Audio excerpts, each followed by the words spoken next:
Bonjour, je suis une fille de 3 ans. Mon mari et moi travaillons, alors nos mères se relaient pour s'occuper de notre fille, jusqu'à ce que je finisse de travailler. Ma fille préfère aller chez ma belle-mère plutôt que chez ma mère. Les deux mamans aiment tellement ma fille, mais ma fille a une raison. C'est parce qu'il y a une cousine que ma fille aime, c'est la fille de ma belle-sœur, ma nièce. Elle a 9 ans et est responsable pour son âge. Elle est également très polie envers mon mari et moi et prend soin de ma fille. Ma fille est encore jeune, alors elle peut être agaçante, mais ma nièce ne se plaint jamais et prend soin de ma fille. Ma nièce s'occupe toujours de ma fille pendant les vacances alors que nous cuisinons et préparons les repas, alors je me sens à l'aise quand je vais à la maison de mes beaux-parents. Je veux que ma fille grandisse pour être comme ma nièce, mais d'un autre côté, chaque fois que je vois ma nièce, je me sens désolée pour elle. Elle est un peu trop mature pour son âge. Ma belle-sœur ressent également cela. Parfois, lorsque nous buvons après que nos enfants se couchent, ma belle-sœur parle toujours de sa fille en pleurant. Jessie, je me sens tellement désolée pour Sarah. Elle est censée être une enfant, mais Sarah n'a jamais été une. Elle ne se plaint jamais ou ne demande jamais rien. Est-ce que je suis trop évidente? Assez évident pour qu'un enfant le remarque. Sarah, ma nièce, n'a pas de père. Sadie, ma belle-sœur, est une mère célibataire. Je l'ai rencontrée quand elle avait 22 ans. C'était une étudiante d'université pleine de vie à l'époque. Mon mari et moi avons le même âge. Nous nous sommes rencontrés au travail lorsque nous avions 25 ans. Nous travaillons toujours dans la même entreprise. Lorsque mon mari m'a présenté Sadie, je savais qu'elle était une bonne personne. Elle se bouge était attentionnée, tout égayant l'ambiance. Même à un âge où les gens ont tendance à dépenser de l'argent pour eux-mêmes, elle utilisait toujours son argent pour ses parents et ses amis. Je prenais soin de ma belle-sœur comme de ma propre sœur. Sans en informer mon mari, je lui donnais une allocation et lui achetais des sacs et des chaussures. Cela valait la peine. Mon mari et moi sommes sortis ensemble pendant 3 ans. Donc, nous sommes allés à la maison des parents de mon mari quelques mois avant le mariage. Étant donné que nous travaillions dans la même entreprise, je dînais à la maison de mes beaux-parents de temps en temps. Et un jour, la belle-mère m'a invitée à la maison, disant qu'elle avait fait des côtes courtes brisées. Nous sommes entrés dans la maison, mais je pouvais sentir que quelque chose n'allait pas. Le gaz était coupé, et ma belle-sœur Sadie avait obtenu son diplôme de l'université et travaillait dans une entreprise. J'ai été surprise de la voir comme ça. Mon mari a demandé, tout d'abord, « Maman, papa, qu'est-ce qui se passe ?» Sadie, « Pourquoi es-tu à genoux ?» Puis, le beau-père a soupiré et a dit, « J'ai besoin d'un peu d'air. » Le beau-père est sorti et la belle-mère a pleuré. J'ai essayé de la calmer. Mon mari est allé voir Sadie et a demandé ce qui se passait. Sadie a levé les yeux. Son visage était rouge et enflé par les larmes. J'ai été choquée de voir son visage, alors je me suis précipitée pour m'occuper d'elle. Je lui ai demandé ce qui se passait, mais elle n'a jamais parlé. Puis, ma belle-mère a dit un mot. Sadie est enceinte. Discutons d'abord avec le mari de Sadie. Donne-moi son numéro. Puis Sadie a pleuré encore plus et a dit, il ne veut pas du bébé. Il veut que j'avorte. Mon mari et moi avons été furieux tout de suite. Ils ne sont pas des enfants. Ils ont fait le bébé ensemble, mais il veut payer que pour la vie du bébé. Qu'elle donne-moi son numéro. Mon mari a crié sur Sadie, lui demandant le numéro. J'ai également dit que nous devions savoir qui était le père afin que nous puissions lui parler et discuter de la question avec ses parents. J'ai ajouté que, quelle que soit la décision qu'elle prend, nous devons consulter les adultes en premier. Lorsque nous avons demandé ensemble, Sadie a finalement donné le numéro de son petit ami. Mon mari a passé un appel sur le champ. Quelqu'un a répondu au téléphone. Mon mari a soupiré et a dit « Allô, je suis le frère de Sadie. Nous devons parler. » Puis la histoire. Déjà pas. Rien à dire. Et elle était d'accord aussi. Mon mari a crié sur lui. Et tu ne peux pas simplement payer pour une vie. Ma précieuse sœur est enceinte à cause de toi. Assume un peu de responsabilité. L'homme simplement Des jours orageux se sont écoulés et une somme d'argent considérable a été déposée sur le compte bancaire de Sadie. C'était beaucoup plus d'argent que ce dont nous avions besoin pour l'opération.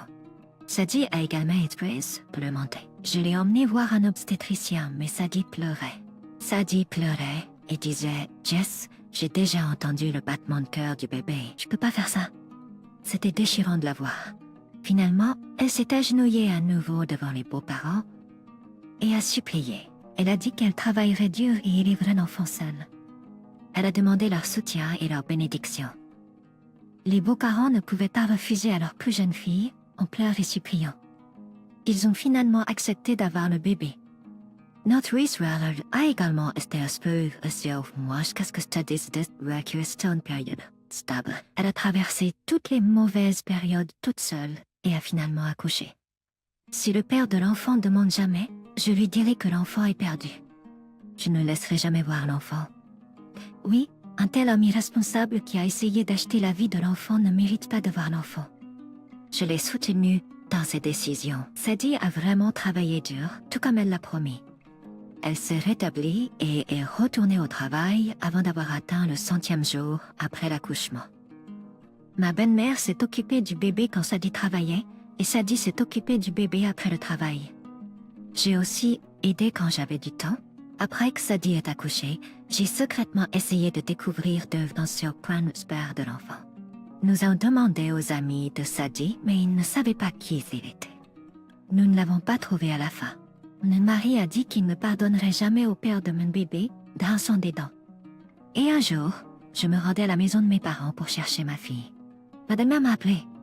Elle m'a demandé de venir à sa maison. Elle avait l'air nerveuse. Je pouvais voir qu'il se passait quelque chose.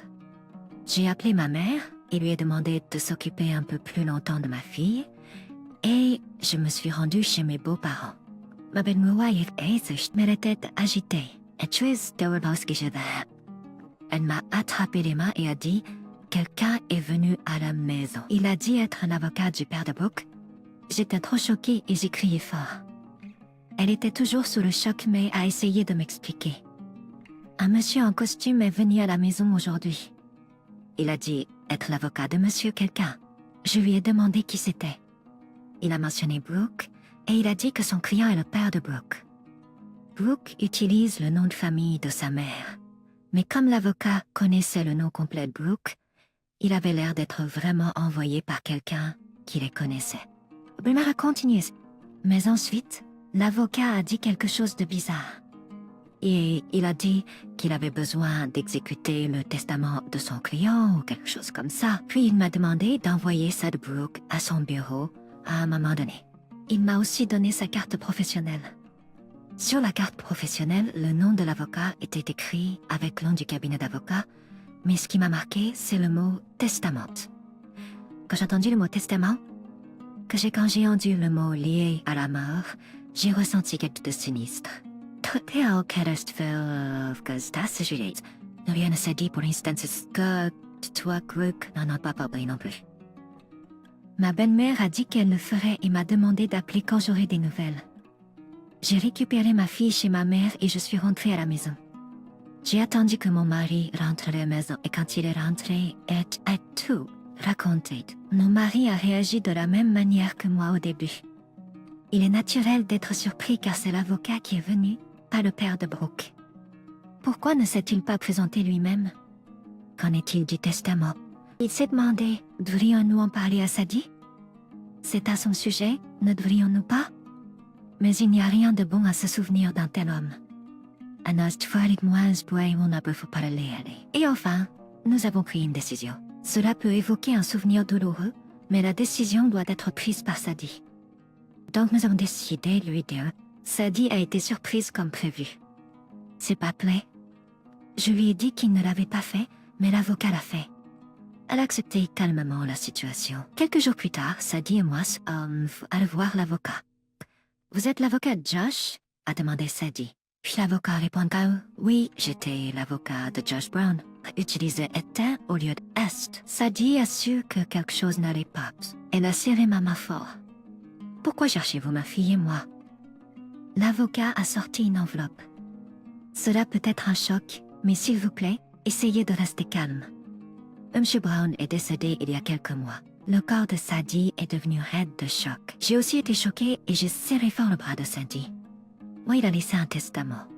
Il a tout laissé ses actifs à vous, mademoiselle Sadie et mademoiselle Brooke. Il a également changé le propriétaire de son appartement en votre nom. Sadie a essayé de se reprendre et pourtant son corps tremblait légèrement. Le avocat l'a regardé avec pitié et a sorti quelque chose de la enveloppe. C'était une lettre d'une feuille. Monsieur Brown m'a demandé de vous la remettre lorsque j'ai ouvert le testament en votre présence. Voulez-vous la lire ici? Sadie a pris l'enveloppe.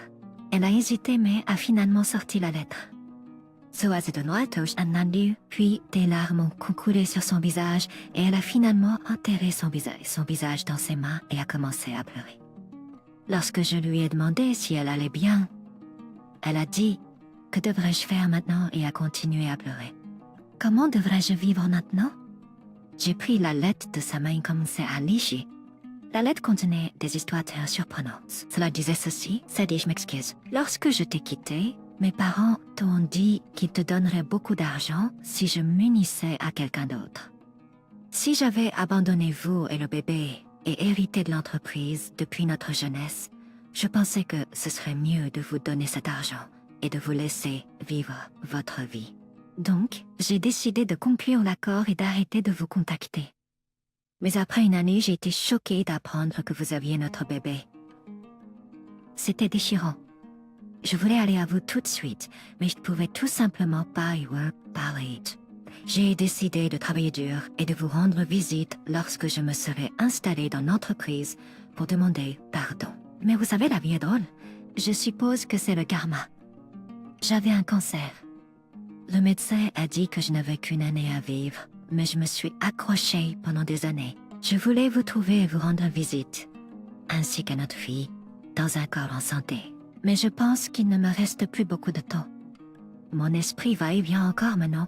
Sadie, vous pourriez dire que c'est de l'argent sale, mais je suis désolée que ce soit tout ce que je puisse faire pour vous. Merci de bien élever notre fille. Mes amis m'envoient parfois des photos de Brooke. Elle était si belle, mais pas autant que vous ne l'êtes. Sadie, vous étiez tout ce que j'avais, et vous l'êtes toujours. La seule chose dont je suis désolée, c'est de ne pas avoir pu vous protéger, vous et Brooke, pas même maintenant. Je suis désolée. S'il vous plaît, dites à Brooke que son père l'aime. Je t'aime, Sadie. Après avoir lu la lettre, Sadie était déterminée. Elle ne pouvait pas accepter cet argent. Comment pouvait-elle accepter cet argent? Puis elle a pleuré comme une personne folle. J'ai appelé mon mari tout de suite, il est venu directement vers nous et il a également perdu ses mots face à la situation. Mes beaux-parents ont également été choqués par les nouvelles. Après l'incident, Sadie a été malade pendant un certain temps. Elle est restée au lit en pleurant pendant quelques jours. Brooke s'inquiétait pour sa mère, sans savoir ce qui se passait. Sadie a dit au avocat qu'elle n'accepterait pas l'argent. C'était une visite inattendue qui a changé la vie de Sadie. C'étaient les parents des parents de Brooke qui sont venus. Ils nous ont contactés via l'avocat et sont venus rencontrer Sadie. Dès qu'ils l'ont vue, ils se sont agenouillés. Nous étions stupides à l'époque. Je poussais mon fils à rencontrer une fille d'une famille riche. Si je savais que cela allait arriver, je l'aurais laissé vivre avec la fille qu'il aime. Puis, il ne se serait pas autant stressé ou malade. Il m'a beaucoup manqué. Les paroles de mère de Josh étaient-elles en pleurant. Sadie n'a rien dit, mais elle a pleuré avec. Je n'y en ai pas voulu à l'époque, ni maintenant. C'était son choix après tout. Je suis honteux de vous demander cela maintenant, mais s'il vous plaît, acceptez ce que notre fils a laissé pour vous. Vous les méritez tous. Ainsi vous pouvez accepter votre fille. Ce jour-là, ils ont longuement parlé avec Sadie. Finalement, Sadie a accepté d'accepter ce que Josh lui avait laissé. Sadie a gardé tout cela secret pour sa petite fille. Elle dit qu'elle le dira à Brooke quand elle entrera au collège. Sadie rend visite au mausolée de temps en temps. Je l'ai su une fille et j'ai vu une photo de Sadie et Josh au collège dans le mausolée. Sadie souriait et pleurait en regardant la photo. Elle semblait très triste. Elle dit qu'elle continuera de vivre dur pour sa fille, disant qu'elle est la seule parent de Brooke. Ma belle-sœur Sadie a l'air incroyablement vulnérable, mais c'est une mère après tout. Elle essaie de se réconforter en pensant à son enfant. J'espère qu'elle continuera à vivre une vie heureuse. Merci d'avoir écouté mon histoire. N'hésitez pas à laisser vos mots de soutien et vos conseils avisés dans la section des commentaires. Les likes et les abonnements m'aident beaucoup. Passez une excellente journée, tout le monde.